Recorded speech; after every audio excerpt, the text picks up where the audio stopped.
दोस्तों, स्वागत है आपका मज़ेदार दुनिया में। ये दुनिया आपको इस दुनिया से दूर एक नई यात्रा पर ले जाएगी। वो यात्रा जो रहस्य और रोमांच से भरी होगी।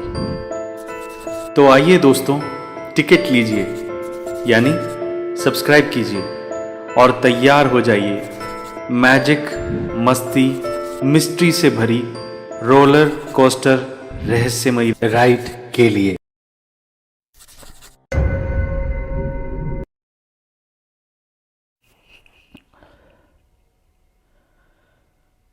कबीर कोई मामूली शख्स नहीं था।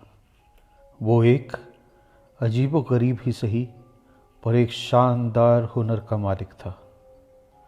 उसकी उम्र लगभग 30 साल के करीब थी, मगर उसकी शख्सियत हमेशा रहस्यमयी बनी रही। वो बहुत कम बात करता और ज़्यादा लोगों से मिलना जुलना पसंद भी नहीं करता था।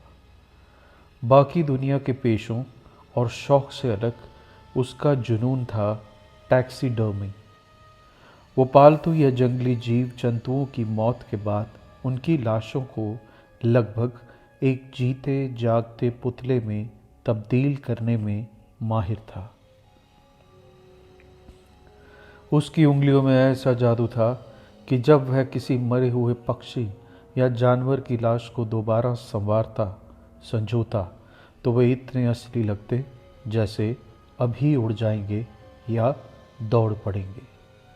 उनकी आंखें तो इतनी असली लगती थीं कि जैसे अभी भी सब कुछ देख रही हों।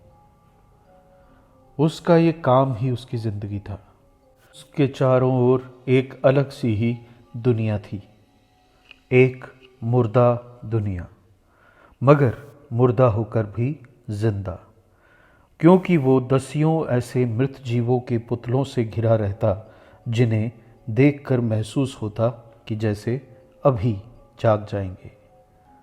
लोगों के द्वारा मारे हुए कई शिकार, जैसे शेर, चीतों से लेकर कौवों, कुत्तों, बिल्लियों, उल्लुओं, सांपों, कई पक्षियों और जानवरों की लाशों के बुत अपनी मुर्दा आँखों से एक दूसरे को घूरते रहते थे। एक अपनी ही तरह का मौत का अजायब घर था उसका ये स्टूडियो। कबीर का ये स्टूडियो और उसका घर एक पुरानी हवेली में था। वो हवेली काफ़ी पुरानी और शहर से काफ़ी दूर एक सुनसान बयाबान इलाके में मौजूद थी। 200 से ज़्यादा पतझड़ों की गवाह रह चुकी थी, पर 2 सदियों से ज़्यादा बीत जाने पर भी किसी मुस्तैद गार्ड की तरह आज भी अपनी हिफाजत खुद ही कर रही थी। पर वो हवेली अकेली ही खुद की पहरेदार नहीं थी। उसका एक और साथी था, और वो था इसके आसपास मीलों मील फैला गहरा सन्नाटा। ये हवेली हमेशा सन्नाटे और धुंध की मोटी चादर ओढ़े रहती थी। इस हवेली का नाम था मैग्नम हाउस। मैग्नम हाउस, जिसे लगभग 1805 में बनवाया गया था, वो बाहर ही नहीं बल्कि भीतर भी बहुत से पोशीदा राज अपने आंचल में समेटे था। उस सुनसान हवेली में केवल 2 ही लोग रहते थे, कबीर और रिया। हवेली के नीचे एक बहुत बड़ा हालनुमा बेसमेंट था, जिसे बीते कई सालों से कबीर ने अपनी प्रयोगशाला बना लिया था। वहीं उसी तहखाने में वो अपने टैक्सीडर्मी के सारे प्रयोग करता था। रिया कबीर की गर्लफ्रेंड थी, या शायद उससे भी कहीं अधिक। वो उम्र में उससे कई साल छोटी थी, मगर उसके व्यक्तित्व में एक अजीब सी तेज़ी थी। वो बहुत खूबसूरत थी। गहरी भूरी आँखें, लंबे बाल और एक ऐसा मखमली चेहरा जो मासूम भी लगता था और रहस्यमयी भी। दोस्तों, बात तब की है जब एक बार देर रात कबीर अपनी लैब में काम कर रहा था। तभी काम करते करते अचानक उसके हाथ थम गए। उसके लंबे चौड़े डेस्क पर एक कोने में उसे एक अजीब चीज़ रखी हुई दिखी। ये थी एक इंसानी खोपड़ी। यह ना तो उसने कहीं से मंगवाई थी, न ही उसे याद था कि यह यहाँ कैसे आई। वैसे किसी जीव के मुर्दा शरीर या कंकाल का वहाँ आना कोई नई बात नहीं थी, पर यह खोपड़ी कहाँ से आई ये वो नहीं जानता था। उसने पहले तो इसे रिया के किसी मजाक का हिस्सा समझा, मगर जैसे ही उसने इसे उठाया उस खोपड़ी के मुंह के आसपास कुछ हरकत हुई और एक अजीब सी फुसफुसाती आवाज उसके कानों में पड़ी। कबीर सुन, मुझे मेरा चेहरा लौटा दे।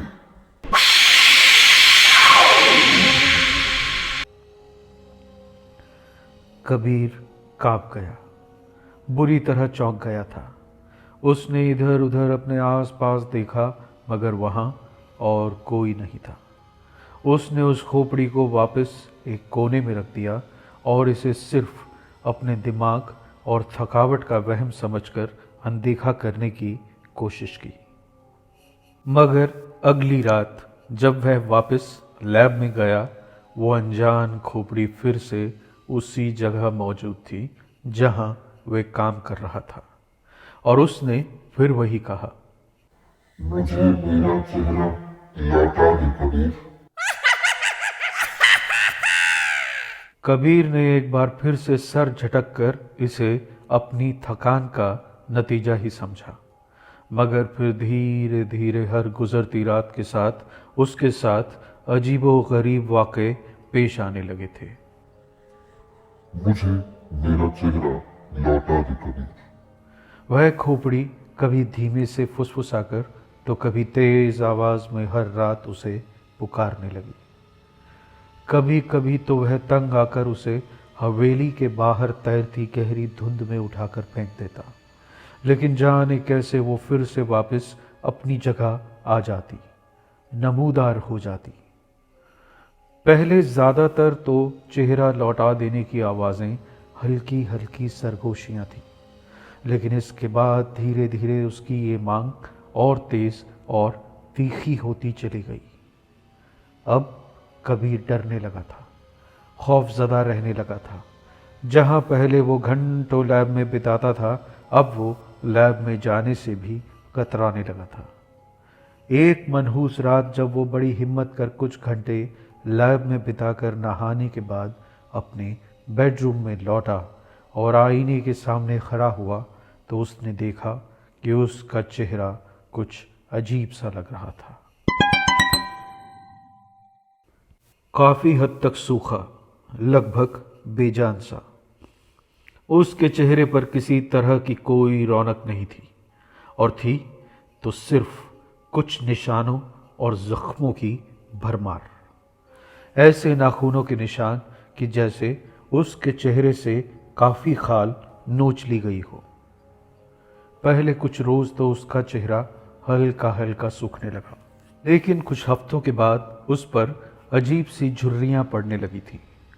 उसकी त्वचा एकदम किसी उम्र दराज बूढ़े शख्स की मानिंद ढीली, झुर्रियों भरी और सफ़ेद सी पड़ने लगी थी। और इसके बाद उसके चेहरे पर एक ऐसा पतझड़ आया कि धीरे धीरे उसकी त्वचा गलना शुरू हो गई।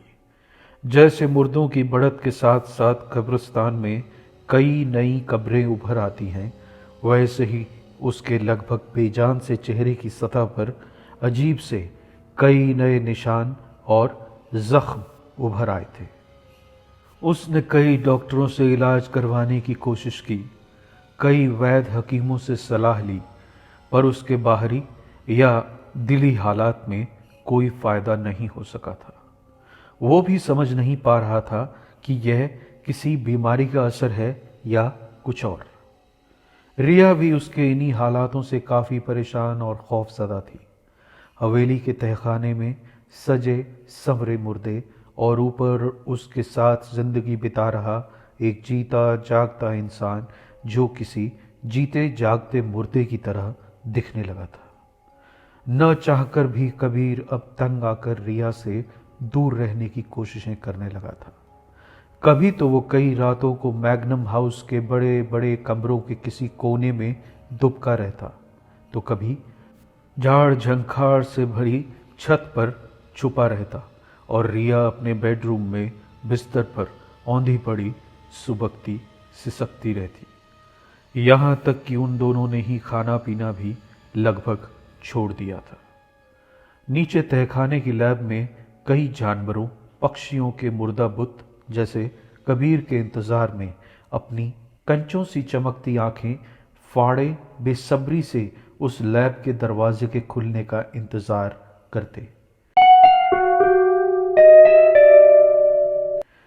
कुछ दिन बाद खौफनाक हादसों की फहरिस्त में कुछ और मनहूस वाक़े जुड़ने लगे। तहखाने में खुद ब खुद प्रकट हुई उस भुतहा खोपड़ी की सूरत धीरे धीरे से कुछ बदलने सी लगी थी। जहाँ कुछ रोज़ पहले वो एक सामान्य सा आम सा हड्डी का टुकड़ा थी, जाने कैसे अब उस पर धीरे धीरे मांस की एक झिल्ली यानी एक पतली सी परत खुद ब खुद उगने लगी। हालांकि दिखने में अब वो खोपड़ी लगभग पहले जैसी ही थी, पर फिर भी कुछ तो नया और डरावना हो रहा था। अब वो धीरे धीरे किसी मुर्दे के खौफनाक चेहरे का रूप लेने लगी थी। मायूस हो चुके कबीर को धीरे धीरे समझ आ रहा था कि ये खोपड़ी कोई आम खोपड़ी नहीं है।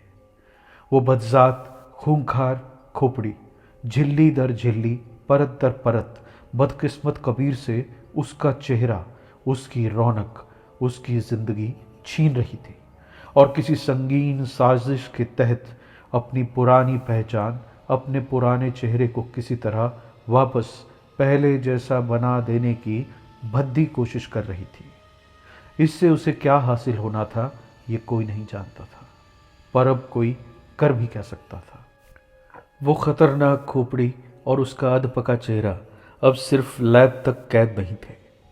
उनका खौफ और उनकी आमद उस मैग्नम हाउस की दीवारों के बीच पकती सुनसान वीरानी में हर सांस के साथ दस्तक देती थी।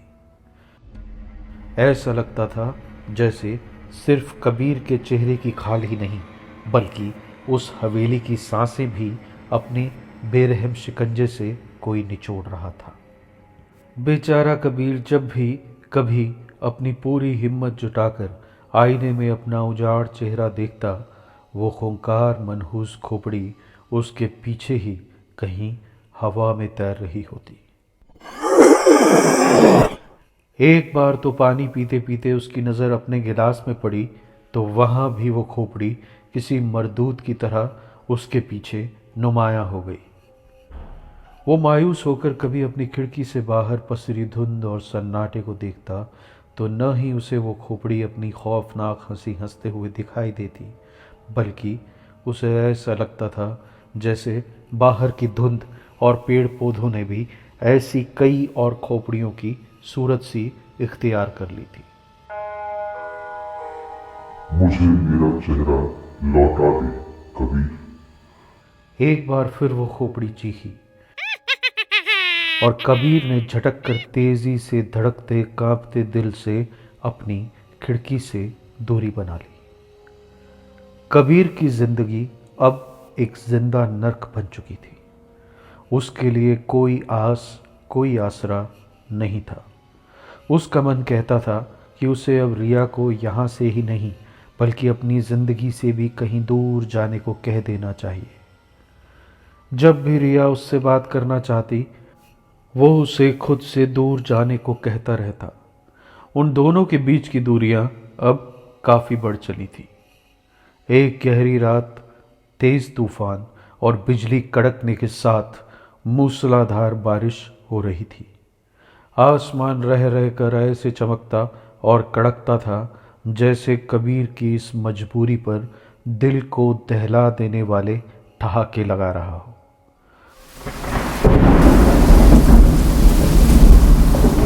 उस तूफान की तेज़ी महसूस करके ऐसा लगता था जैसे तहखाने में रखे मुर्दा बुतों के दिल भी दहशत में तेज़ी से धड़क उठे हों। पर आखिर इतना वक्त वो करता तो क्या करता। आज रात परेशान और बोर होकर कबीर बेसमेंट में जा पहुंचा था। वहां कई रसायनों की बदबू और औजारों की खटपट के बीच वो एक विशाल चील की लाश को टैक्सीडर्मी की कला से एक नए बुत में तब्दील करने की कोशिश कर रहा था। हालांकि वो खोपड़ी अभी भी वहीं मौजूद थी, पर वो खोपड़ी रह रहकर किसी भी दिशा में घूम जाती और कबीर बदस्तूर अपनी पूरी जहनी ताकत से उसे नज़रअंदाज करने की पुरजोर कोशिश करता।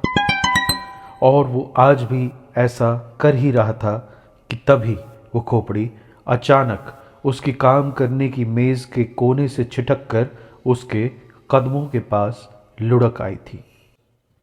कब तक भागेगा कबीर?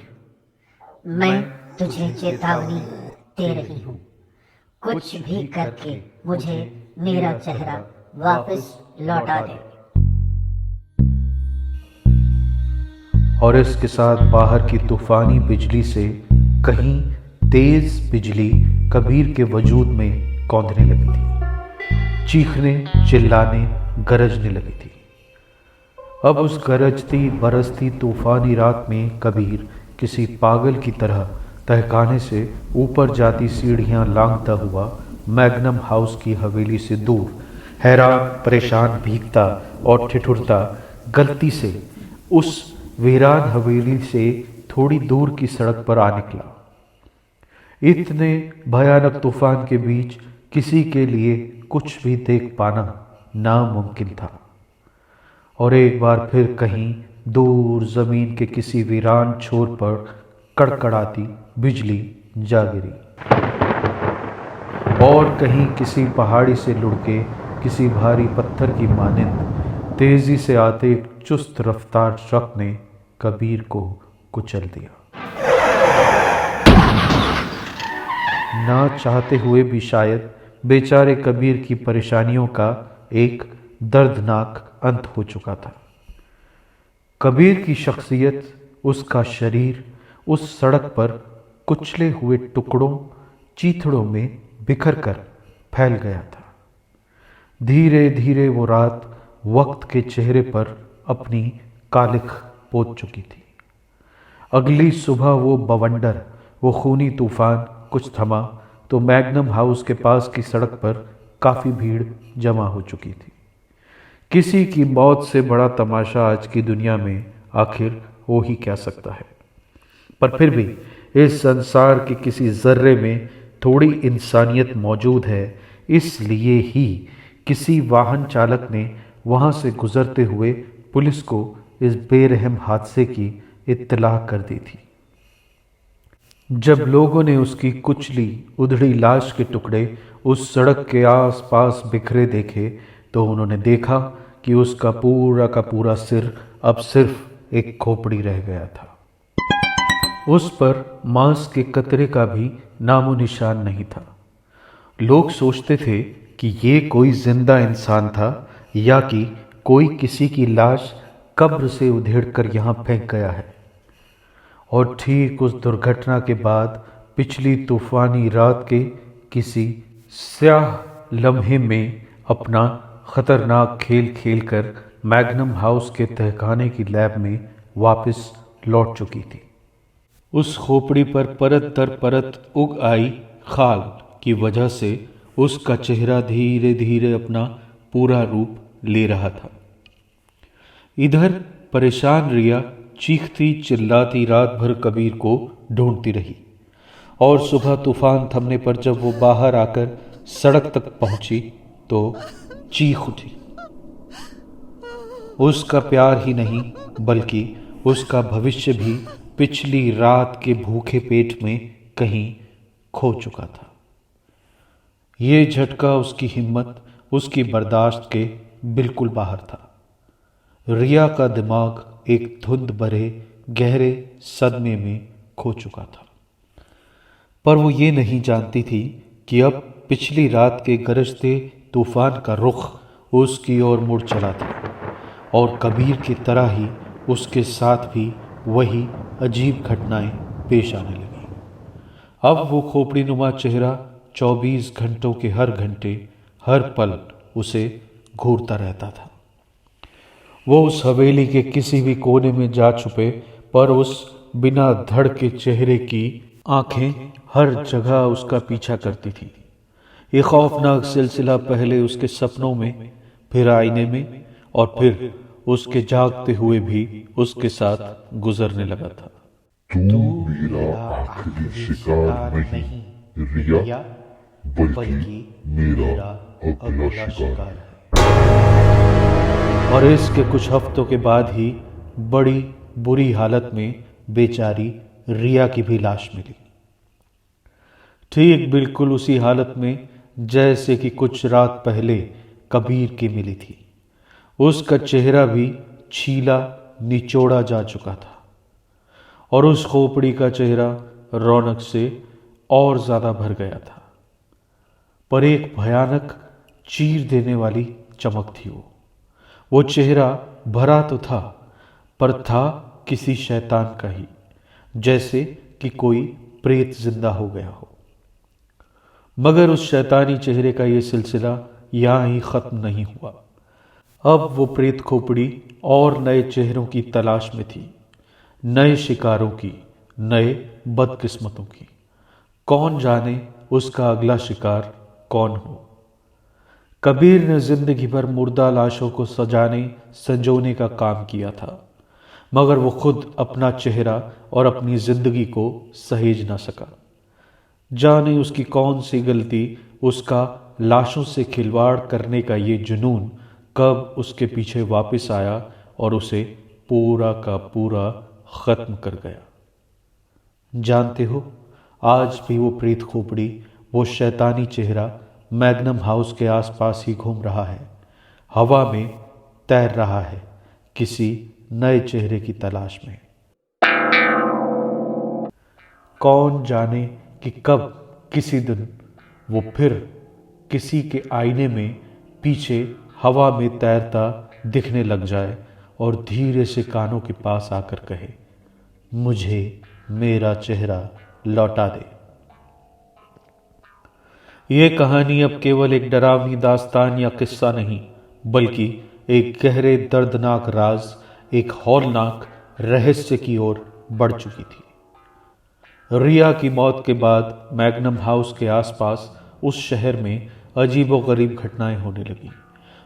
जो कोई भी गलती से उस हवेली के आसपास आ निकलता या भटक कर आ जाता, उसे अपने सपनों में एक बिना सर की परछाई दिखाई देती। कई लोग ऐसे दावे करने लगे कि उन्होंने मैग्नम हाउस के पास की सड़क से गुजरते रात में एक बिना सर के एक रहस्यमयी शैतानी काले साए को उस सुनसान सड़क पर हवा में तैरते देखा है।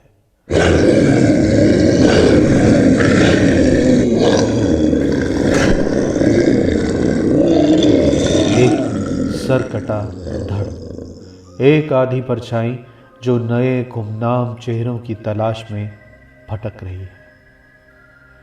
अब मैग्नम हाउस नामक वो हवेली एकदम वीरान पड़ी थी, मगर किसी मजबूरी में या गलती से भी वहां से गुजरने वाले लोग अब भी कहते थे कि रात के सन्नाटे में वहां से एक ही आवाज आती है, मुझे मेरा चेहरा लौटा दे। कुछ राहगीरों का तो कहना था कि वहां रात के समय कोई परछाई मैग्नम हाउस के दरवाजे के पास ही खड़ी रहती थी, कांपती सी पर एकदम रुकी हुई, और जैसे ही कोई उसे करीब जाता वह हवा में ही कहीं गायब हो जाती। कुछ ने तो यह भी कहा कि उन्होंने हवेली के अंदर एक आदमी और औरत के साए घूमते देखे हैं। अब वो भी अपनी सर्द आवाज़ों में यही दोहराते हैं, मुझे मेरा चेहरा लौटा दो।